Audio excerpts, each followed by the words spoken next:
Diyos na dakila, Lord, tunay na kapuri-puri ka, Panginoon, ikaw ang Diyos na banal. Ikaw ang hari ng mga hari, ikaw ang aming Diyos na tagapagligtas, Panginoon. Kaya, Panginoon, nararapat ka sa lahat ng papuri, sa lahat ng awitin, Panginoon, na aming handog sa gabi po ito, Panginoon.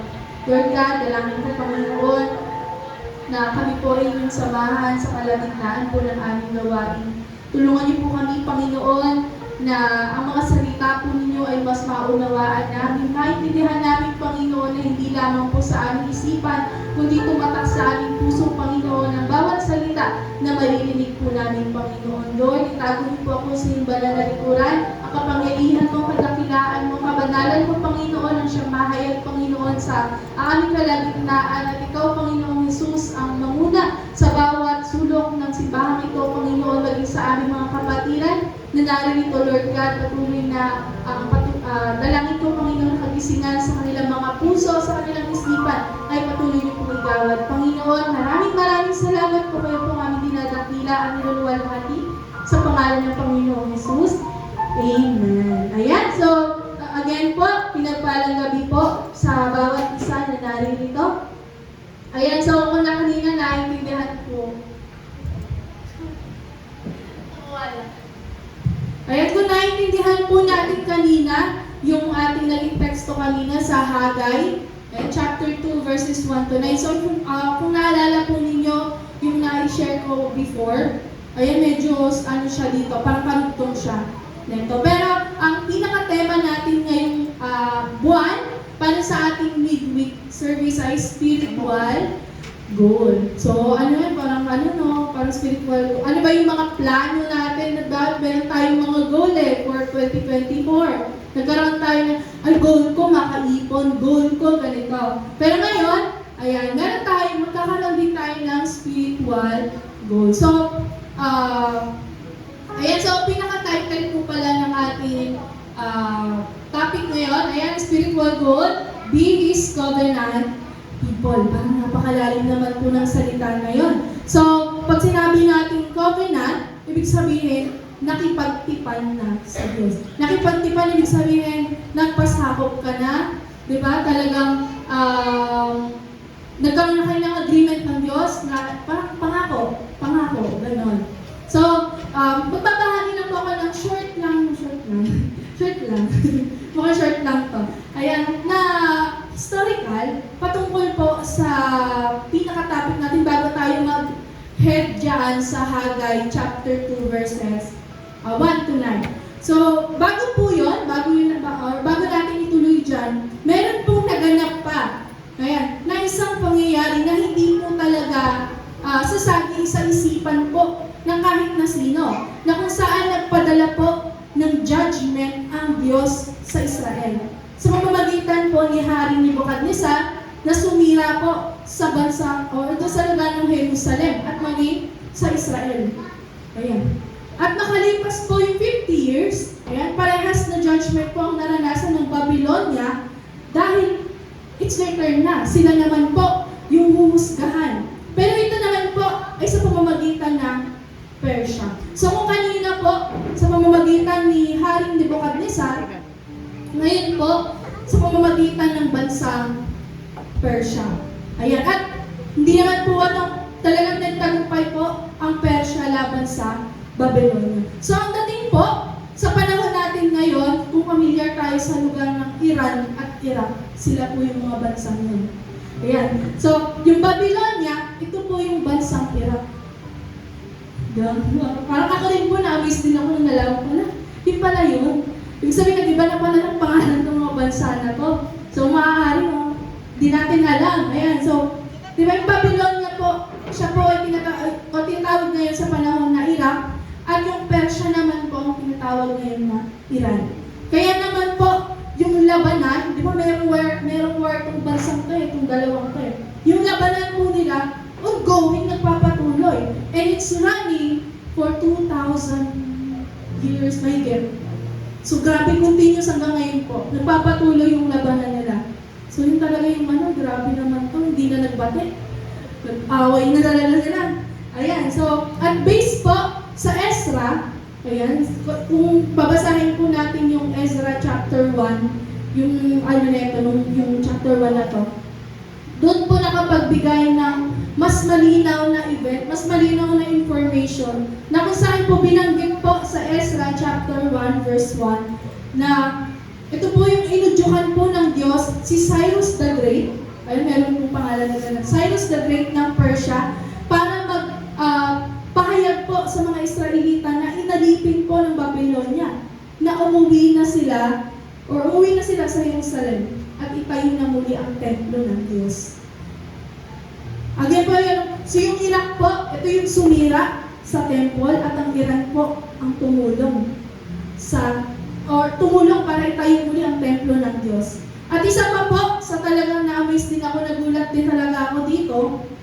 Ayan, kasi talagang nag-search din ako dito. Ayan. So, isa pa na nakaka-amaze po dito, na kung saan po si Haring Cyrus po, na taga-Persia, ayan, ay nangusap, si Haring Cyrus po ang nangusap sa mga Israelite na bumalik sa kanilang bansa at itayo muli po yung templo ng Diyos. So, kung titignan po natin, ito po si Haring Cyrus, siya po ay isang pagano. At ang isang pagano, meron siyang belief o religious belief na hindi ugnay sa Diyos. Hindi siya sumasamba sa Diyos ni Abraham. Hindi Diyos sinasamba natin. So, iba yung kanyang sinasamba. So, itong imagine, si Cyrus pa, na taga-Persia, na hindi believer, diba? Na meron siyang sariling pinaniniwalaan, siya pa ang nag-insist na umuwi itong mga tao, mga Israelita na tayo muli ang templo na nawasa. No? So hindi lang po, o hindi po yung pader, yung sinasabi niya, hindi po yung kanilang mga lugar, yung kanilang tahanan, hindi yung kung ano man yung sa lugar nila, pero ang tinutukoy niya yung templo ng Diyos. Diba? Na itayo muli nila. So gumamit po ang Diyos ng isang paganong hari. Imagine, ginamit ng Diyos itong pagano, at dahil sabi ko kanina, pagano, hindi sila naniniwala. So wala silang belief sa Diyos. Hindi sila naniniwala sa Diyos. Yan, dahil nga meron silang sariling way, meron silang sinasamba, meron silang sariling paniniwala. Ayan. So hindi lang po pala si Cyrus the Great po ang ginamit ng Diyos. Sino pa po? Yan, dumating pa po sila King Darius, ay si Xerxes, hindi pa natin, hindi na talaga. Ayan, and so on. Nag-continuous po yun. So, at sa ilan po, or nabahagi ng naunang wave, ng mga nakabalik po doon. Ito po yung mga nakaligtas eh. Ito yung bumalik po sa bansang Jerusalem, ay familiar tayo dito, kina-propeta, si Karaya at Hagay. Ito yung mga propeta hindi natin madalas marinig. Ang madalas natin marinig sila Ezekiel, di ba? Pero itong mga ito pala ay galing pala sila dito. So sila po ay bahagi ng mga nauna batch, no, na bumalik po doon sa Jerusalem. Itong sila propeta si Karaya at Hagay. Ayan, so in Hagay chapter 2 verses 1 to 2, pabalik na lang po doon. Ay, sige, basahin na lang natin ulit. Isa-isang himay-himay po natin. Yan. Ayan, sabi po dyan in Haggai chapter 2 verses 1 to 2, noong ika-21 ng 7 buwan ng taon din ngayon muling nagsalita si Yahweh sa pamamagitan ni Propeta Haggai upang ipaabot ang mensaheng ito kay Zerubbabel na gobernador ng Juda at kay Josue na pinakapunong pari, gayon din sa buong sambahayan. Ayun po. So isa pa po sa interesting dito ay ito pong si Prophet Haggai. Ayan, ang nagbigay po ng exact date. Tignan niyo po yung sinabi niya, eksakto yung date niya, no? Ng ika-21 ng ika-7 buwan ng taon din yun. Detailed po ang binigay niyang prophecy.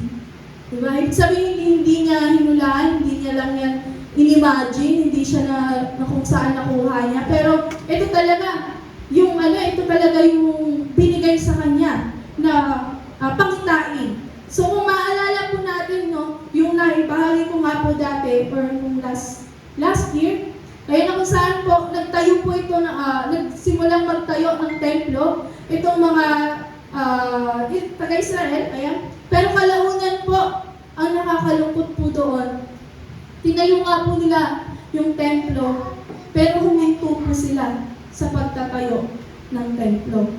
And nag-run lang po yan, parang about 2 months, 7 weeks. Yun lang, 7 weeks po na. So nagtrabaho lang po sila sa loob ng 2 buwan, at pagkatapos nun, hininto na nila yung pagtatayo ng templo. And yung prophecy po na yun ay nagpahayag napahayag po. 18 years na po yung nakalipas. Or 18 years makalipas nila po simulan yung pagtatayo ng temple. So for 18 years, wala na pong gumawa ng temple.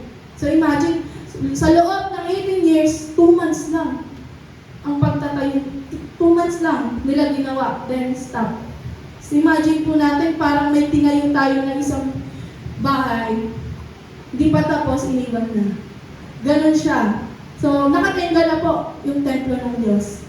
And, ang excuse nga po, kung maalala natin noon before, ang excuse ng mga to, di pa naman daw kasi time ng Diyos para itayo muli ang templo. Di pa naman daw eh.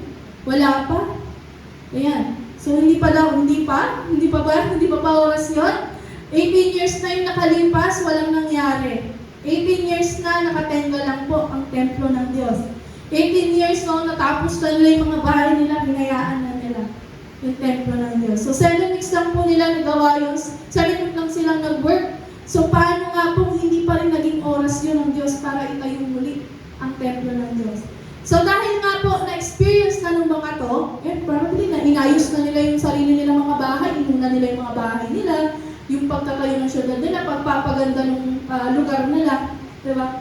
Na-experience na nila yung comfort satisfied na sila sa sarili nila. Dahil nga inuna na nga nila, yung para sa kanila, mas mahalaga. Ayan, yung sarili nilang buhay. So kinalimutan po nila ang templo ng Diyos. Wasak na wasak. Sira ang templo ng Diyos. Diba?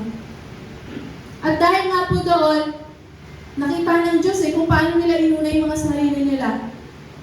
Hinusgahan po sila ng Diyos. At nakaranas, dahil nga sa paghusga na yun, nakaranas po sila ng matinding taggutom at tagtuyot. So grabe yung pagpalo ng Diyos sa kanila.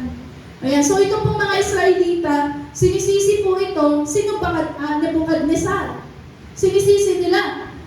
Dahil, sinira niya ito, yung bansang Jerusalem. Kasi Nebuchadnezzar, sinira mo yung Jerusalem Tuloy, kailangan namin ayusin itong templo.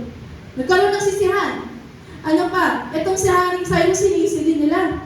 Kasi hindi man lang kayo nagpapadala ng pagkain sa amin dito. Kita niyo naman, naghihirap na kami dito. Diba? Nagkaroon na ng sisihan. Pero ang totoo, sila po talaga yung may kasalanan. Dahil nga po binaliwala nila ang templo ng Diyos. Diba? So in verse 3 naman, in verse 3, ayan, sabi niya, sino sa inyo ang nakakaalala sa maringan na kaniningan ng naunang templo? May ahambing ba ninyo ang gandahan noon sa itsura ng templong ito ngayon? Wala itong sinabi sa naunang templo. So pinaghambing po nito ni Propeta Haggai yung kasalukuyan na kalagayan ng templo at yung dating kaniningan ng templo. So dati nakita maraming nakasaksi kung gaano kaganda ang templo ng Diyos. At nakita niya yung matinding paghahambing talaga. Pinaghambing niya yung pagkakaiba ng templong yun na tinayo ni Haring Solomon. At yung ilan po sa nakaligtas, yung nakakita ng dating itsura ng temple na itinayo ni Haring Solomon, nagawa sa ginto, pilak, talagang may mga mamahaling mga bato. Talagang hindi mo masasabi, graba, hindi ganyan Talagang mga iba po yung mga ginamit. Talagang, ito yung tinuturing na parang dwelling place talaga ng Diyos. Na hindi kung ano lang yung itatayo mo sa templo. Kundi talagang tinuring niya na dito mananagana yung presensya ng Diyos. Ibig sabihin, talagang hindi siya putyo-putyo na na bato, may plywood, hindi ganun Ginto, pilak. So ibig sabihin ganun talaga ka-precious, kaganda yung templo ng Diyos. So sa Ezra chapter 3 naman, na-mention din po kung paano po nagsimula trabahuin yon. Sa loob ng 7 weeks na natapos po nila yung foundation. Again, ang tinapos lang po nila, pundasyon. Imagine pundasyon, ano yung itsura ng pundasyon? May bato, diba? May bakal, diba? Ganun lang yun, may bakal. Siguro ganun lang, wala pa, hindi pa finish. Wala pa, hindi natapos, walang pintura, walang ano. So, pundasyon lang. Yung siguro yung may mga ano lang dyan, yung mga tawag dyan, yung mga poste. Diba ganyan pa lang? Pero hindi tapos. Yun po yung ano yung yun lang yung natapos nila, yun lang po yung nagawa nila sa loob ng 7 weeks. Pero kahit na gano'n, para sa kanila, masaya na sila, satisfied na sila kasi ay natapos na namin yung foundation ng templo, natapos na nila yung pagtatayo ng templo ng Diyos. Pero para sa kanila, tapos na ba nila yun? Tapos na yun, satisfied na sila na natayo ang templo ng Diyos, pero hindi pa tapos ang paggawa. Imagine niyo po yung bahay ninyo, no? Foundation lang, tapos, ito na yun. Ito na yun. Foundation, tinirahan ko to. May foundation. Wala, hindi finish, hindi tinapos, hindi mo na inayos. Diba? So, para sa mga naunang nakasaksi po, nung ganda ng templo, nung kung saan na mamalagi ang presensya ng Diyos, hindi po na ano parang para sa kanila painful po yun. Na hindi na nila muling nakasilayan po yung ganda, yung dating ganda ng templo. Yung tunay na kaningningan. Kaya nga sabi yan, no? Yung sino sa inyo nakakaalala sa maringan na kaningningan ng nauna? Ibig sabihin, talagang nagre-rain doon yung glory ni Lord. Nandoon yung presence ni Lord.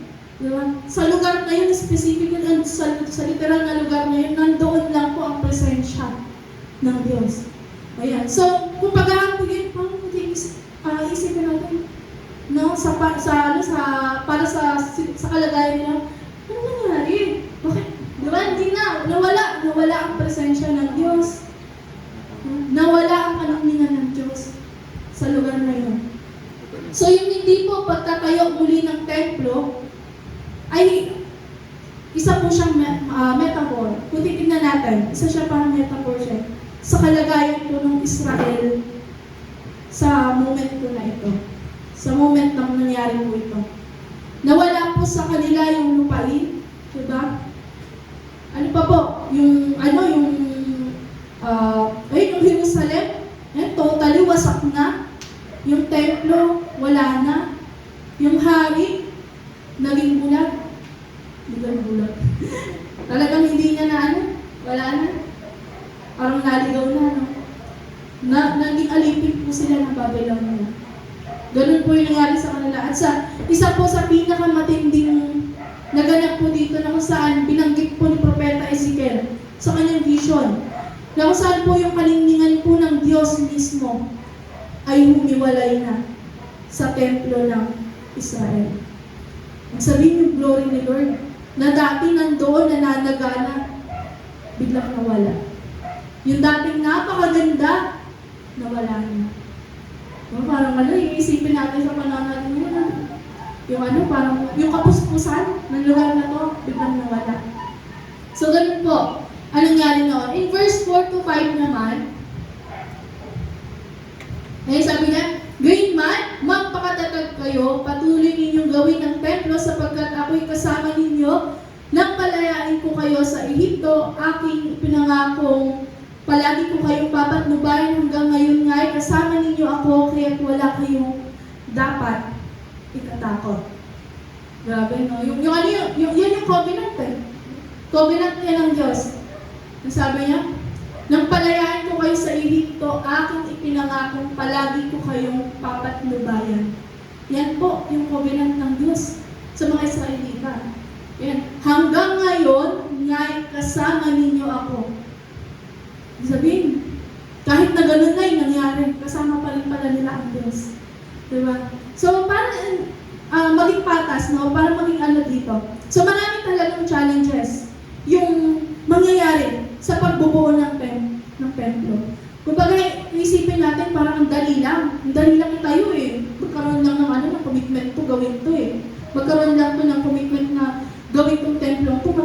naman eh. Pero hindi po ganun ka-easy eh.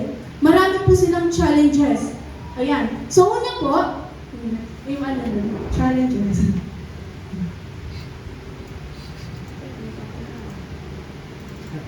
Ayan, yung challenges po sa pag-rebuilding ng temple ng Diyos. Ayan, yung temple of God.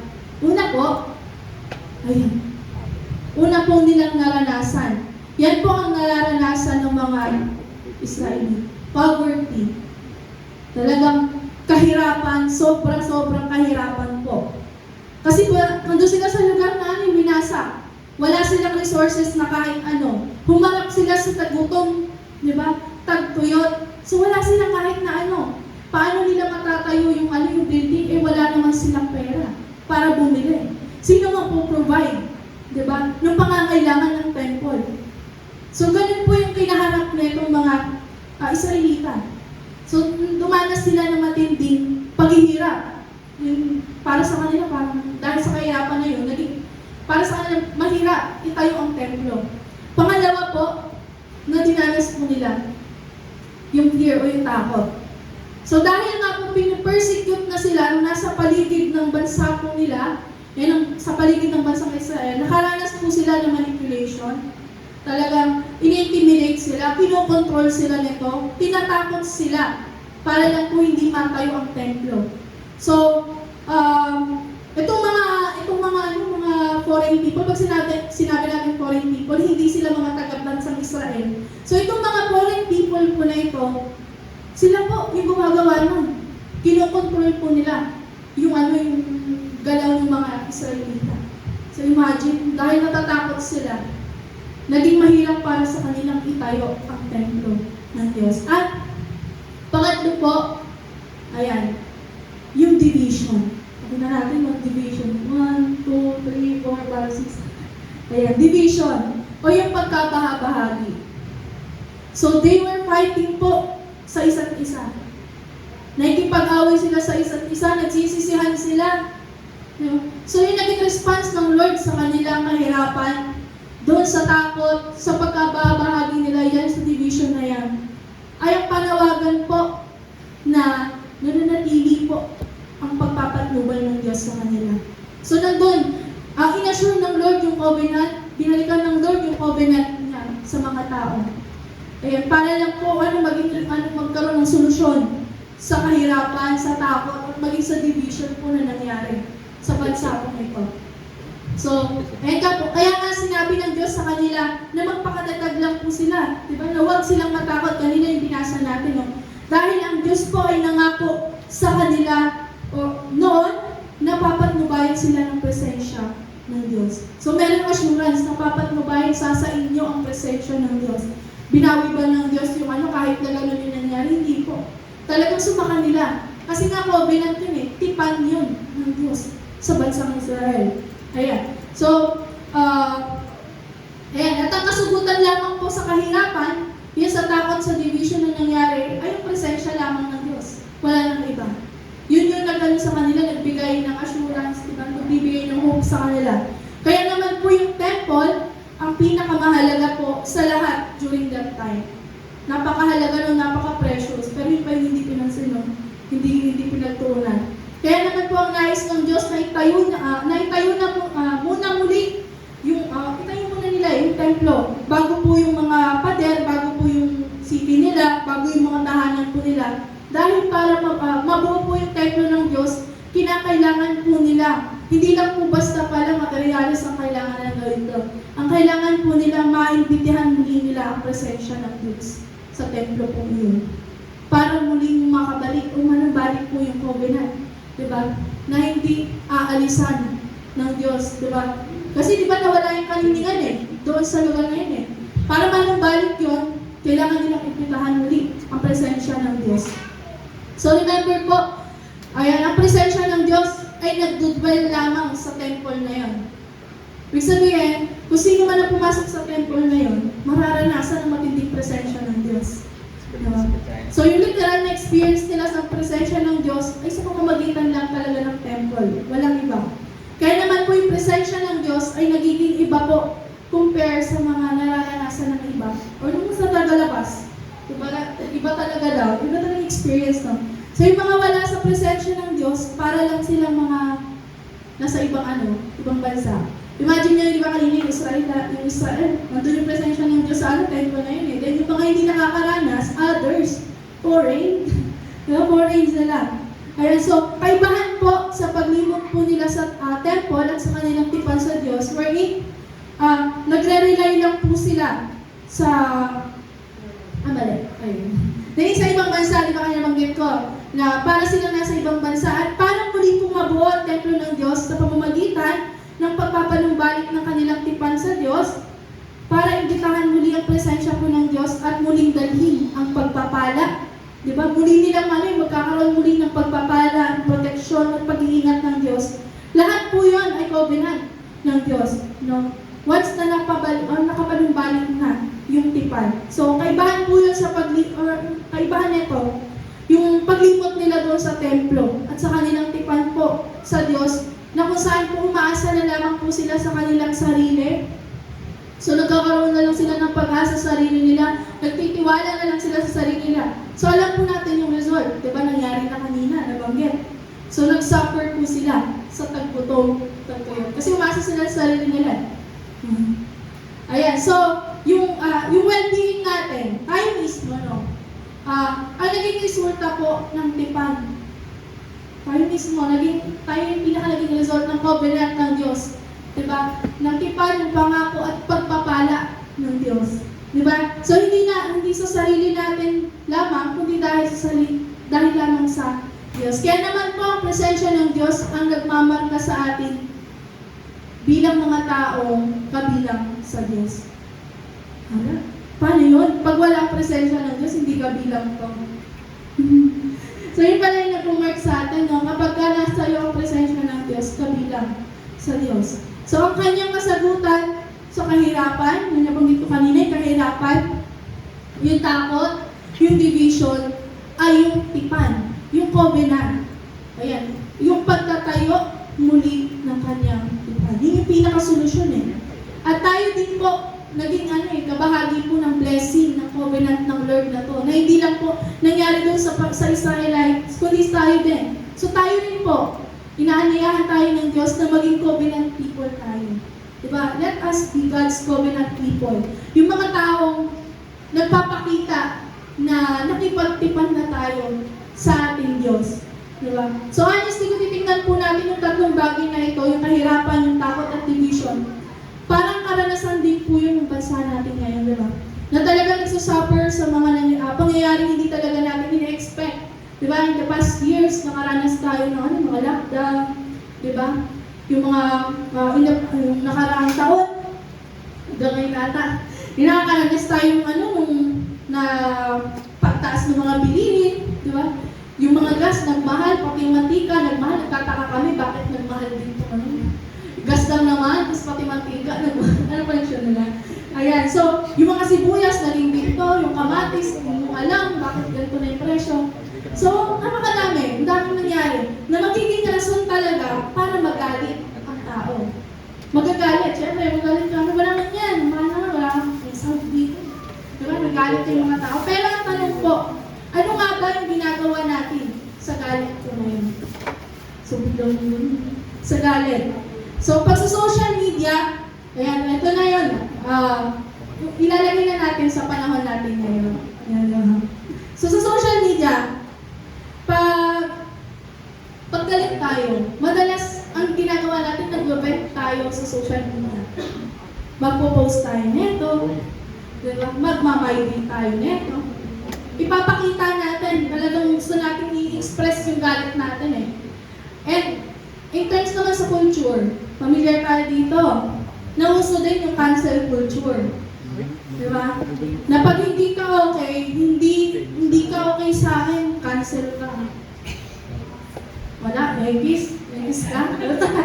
Egis ka. Wala. Hindi ka okay eh. Galit ako sa'yo eh. So, pero ang tanong po, ano nga ba ang sinabi niyang Bible tungkol dito? Paano tayo nakikipag-deal sa galit na nararamdaman natin? Covenantly. Diba? Bilang isang taong nakipagtibahan sa Diyos, paano natin hinahandle yung galit na yun? Yung nararamdaman natin. Means, galing ka pero hindi mo nakakalimutan na sumasaiyo pala ang presensya ng Diyos. Diba? Di ba, hindi naman natin may iwasan magalit tayo. Kasi tao tayo eh. Pero paano natin ina-handle yun? Diba? Na alam natin, ay nasa akin pala ang presensya ng Diyos. Hindi kita aaman. Diba? Hindi kita papatulan. Diba? Bless you. Sabi niyo, God bless you. Diba? Ganun po. So, paano natin? Hinahandle yung gano'n. So, yung tanging sagot lang talaga sa galit kapag nakakaramdam tayo ng gano'n. Alalahanin natin, no? Be His covenant people. Diba? Maging tao tayo na inaalala na nakipagtipan tayo sa Diyos sa kung saan nagdudwell ang presence ng Lord. So, dati sa templo. Pero ngayon, nasaan na po nagdudwell ang presensya ng Diyos? Diba? Saan na kaya? Saan na kaya ang presensya ng Diyos? Sa palabas? Ayan.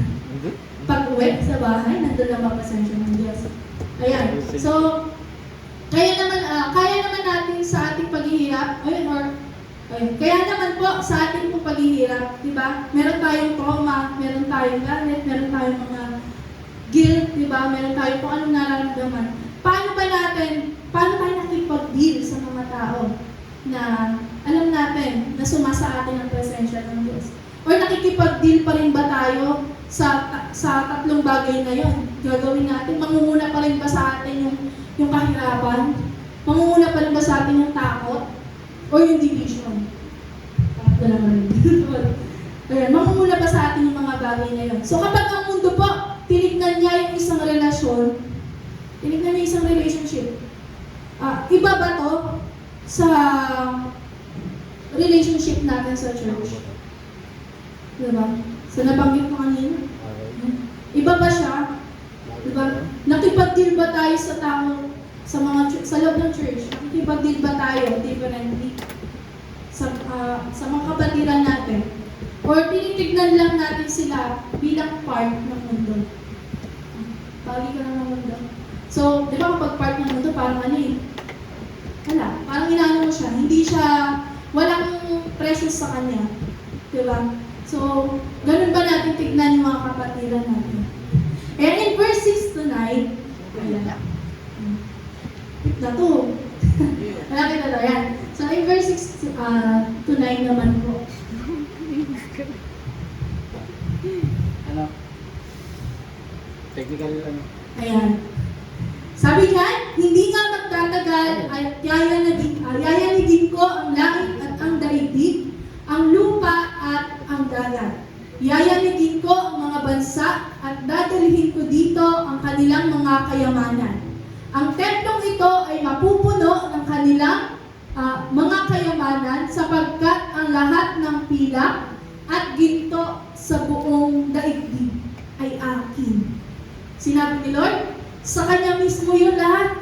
Lahat ng nandito sa mundo niya, no? Grabe, yung pilak, yung ginto, sa Kanya yun eh. So bakit parang ano ng Lord dyan, no? So, yan, dadalhin ko dito ang kanilang mga kayamanan. Ang templong ito ay mapupuno ng kanilang kayamanan. Kasi it belongs to the Lord. Ayan, kahit na gaano po yung nangyari sa Israel, nangako po ang Diyos na ang kanindigan ng bagong templo. So magkakaroon na ng bagong templo. Diba? So hindi na talaga matatayo ang templo niya. Nagkaroon na ng bagong templo. Ay mas higit na dakila kaysa sa dating templo. Itong nawasak na templo. Dahil po dito, pupunuin niya ito ng kanyang kanindigan. Ayan, for He will fill it. Siya mismo ang magpupuno. Diba, hindi na po ang tao magtatrabaho para itayo ang templo. Ang Diyos na mismo ang magpupuno ng magpupuno. So, hindi po nito tinutukoy yung structure na binuo po nila, kundi ibang templo na po ang tinutukoy ng Diyos dito. Sa Old Testament po, nakikipag-dwell ang Diyos sa mga tao, pero doon lang po sa loob ng templo. Doon lang po nila nararanasan ang presensya ng Diyos. Ibig sabihin, pag nasa labas po sila, sa labas din sila ng presensya ng Diyos. Ganun po yun eh. So, sa bagong covenant po, nakikipag-dwell na ang Diyos, hindi sa templo, kundi sa kanyang mga tao. Sa His people. So tayo na yung ginawa na tayong templo. Diba? Tayo na yung templo ng Diyos. Sa atin na nakikipag-dwell ang presensya ng Diyos. At ang kanyang presensya po ay nananatili sa mga taong kabilang sa Diyos. Sa kapag kabilang tayo, Diyos, kaya kailangan natin also. Sa akin ba, presensya ng Diyos? Hindi ba? Ang templo po ay hindi gawa sa bato, kundi sa buhay na bato. Na living stone. Yan sa 1 Corinthians 3:16, wala po yun. Sabi dito, hindi ba ninyo alam na kayo'y templo ng Diyos at naninirahan sa inyo ang kanyang Espiritu? So sa ibang salita, ang pag-asa po ng bansa talagang nananatili lang sa presensya at favor ng Diyos. Diba? Kapag tayo po ay nasa tipan ng Diyos, ang resulta nito pagpapala, nadadala tayo nito sa katuwiran, sa justice. So ano nga ba ang itsura ng templong ito? Ano nga ba yung itsura ng templong ng gawa na sa buhay na bato? In the book of Ephesians or Efeso, chapter 2, verses 14 to 22. Yan. Babasahin ko to. Ayan, tapos may short lang ako na message dito. Ayan, Ephesians, ayan, chapter 2, verses 14 to 22. Sundan na lamang po na ating mga sabi po dito, Ephesians chapter 2 verses 14 to 22, sapagkat si Kristo mismo ang nagbigay sa atin ng kapayapaan dahil pinag-isa niya ang mga Hudyo at ang mga Hindi. Sa pamamagitan ng kanyang katawan, giniba niya ang pader ng alitan at naghihiwalay sa atin. Pinawalang bisa niya ang kautusan kasama ang mga utos at mga alituntunin nito upang mula sa dalawang lahi ay makalikha siya ng isang bagong bayan na nakipag-isa sa kanya at sa gayon ay magkaroon ng kapayapaan. Sa pamamagitan ng kanyang kamatayan sa krus, winakasan niya ang kanilang alitan. Pinagkasundo sila ng Diyos at pinagtuklod sa iisang katawan. 17, napalito nga si Kristo at pinangaral niya sa lahat ang magandang balita ng kapayapaan sa inyong mga hintil na nooy malalayo sa mga Hudyo na malalapit. Dahil kay Kristo tayong lahat ay nakakalapit sa Ama sa pamamagitan ng iisang Espiritu. Sa makatuwid, hindi na kayo ang dahuhan o taga-ibang bansa, kundi mga kababayan na ng hinirang ng Diyos at kabilang sa kanyang sambahayan. Tulad ng isang gusali tayo, kayo itinayo sa pundasyong inilagay ng mga apostol at mga propeta na ang batong panulukan ay si Kristo Jesus. Sa pamamagitan niya, ang bawat bahagi ng gusali ay nagkakaugnay-ugnay at naging isang templo na nakatalaga sa Panginoon.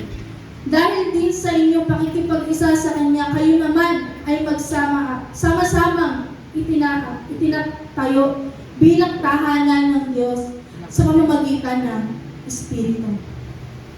So yung bagong tipan po ng Panginoong Jesus, ito na po yung pinaka-naging sentro na kung saan po tinutukoy na sino po ang buhay na bato, ang Panginoong Jesus. Siya na po ang living stone.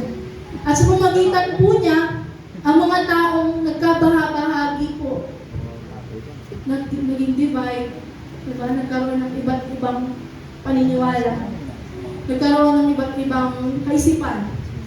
Dahil po sa pamamagitan ng Panginoong Jesus, naging isa po sila. Naging isa, iisa po yung katawan nila, nag-unite sila, naging pamilya sila, di ba?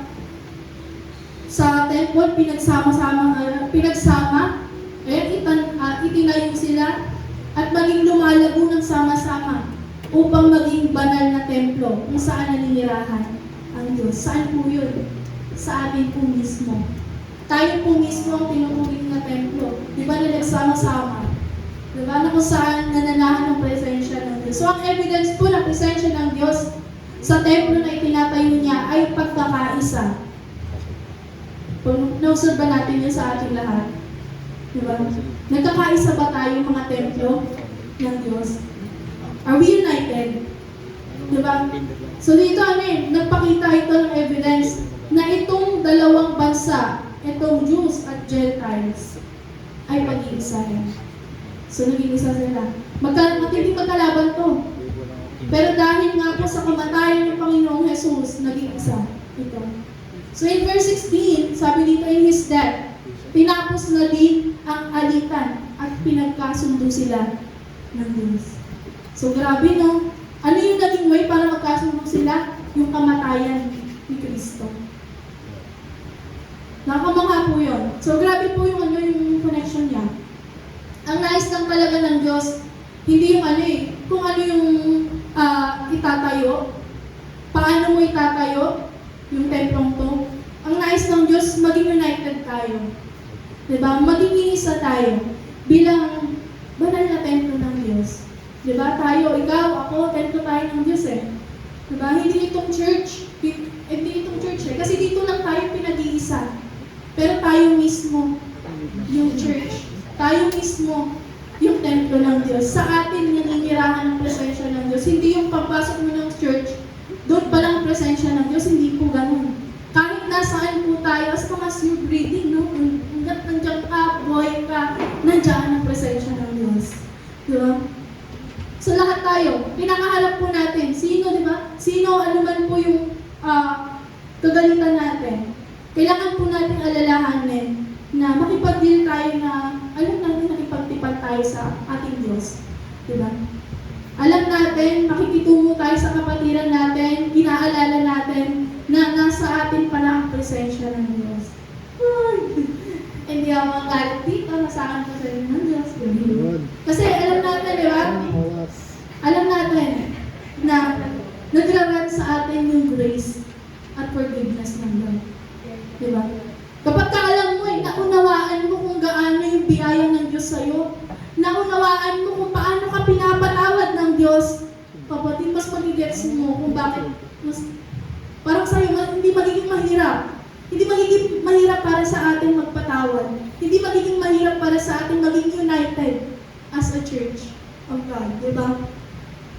So, ayun, diba? Pag-ano natin pagka nag-flow sa atin yung grace and forgiveness ng Lord. So sa panahon ngayon, ay sobrang hindi na talaga. Diba? Kaya sabi ko kanina, kapag kagalit tayo, pupost tayo, mga influencer na observe natin, magla-live pa, maghihintay ng viewers. Diba? Asking for sympathy. Bakit ano pa? Papakita na ko. Diba? Kung pag-asking for sila sa sympathy kahit na in the first place, hindi naman makakatulong yun. Diba? Na magpapalala pa yun ng sitwasyon. And sadly, diba, minsan nakikita ko na rin ito sa media, mga sikat na rin. Diba? Mga nagpo-proclaim na follower, pero grabe. Grabe yung grabe yung pagka kahit hindi tayo magpa-church, pero as long as nasa presensya, alam mo, nasa kapatiran mo yung presensya ng Diyos, diba? Hindi mo awayin, hindi mo ipopost ng kapatiran na to, hindi mo to ipapahiga, diba? So may mga ganun na kasi ngayon pag hindi natin na yung belief nila. Kaya, yun, tayo mismo, hindi sanit magbugat yung ganung bagay, no? Na, paano natin masasabi na reconcile tayo sa Diyos? Okay ako sa Diyos? Okay ako sa Lord. Pero, doon sa taong kung saan nananahan yung presensya ng Diyos, hindi natin tinatrato ng maayos. Hindi tayo unite. Diba? Iba ang tingin natin sa kanila. Diba? Ano yun? So, hindi nagiging walang unity. So, ang nais ng talaga ng Diyos, unity. Magkaroon tayo ng pagkakaisa bilang anak ng Panginoon. So, para makipag-deal tayo sa ganito, sa ibang tao, piliin natin na maniwala sa best nila, di ba? To choose to believe the best in others. Piliin natin, di ba? Na meron pa sila kaya gawin, di ba? Yung best para sa kanila. And if may conflicts sa kapatiran inside the church, di ba? Maniwala tayo sa power na aayusin natin yung mga bagay. Diba? Aayusin natin. Hindi na natin idadaan pa sa kung saan. Kasi yung mga nasa labas, walang alam yun. Diba? Tayo lang ang nakakagets ng pinagdaraanan natin. So, we will try to fix is it. Sabi nga sa kapatiran natin, ayusin natin. Ayusin natin. Ayusin natin. Hindi nila sinabi. Diba? Kung sino man yung mga nakaalitan natin, diba? Yan na maaaring maging reason para magkaroon ng division, magkaroon ng ganung bagay.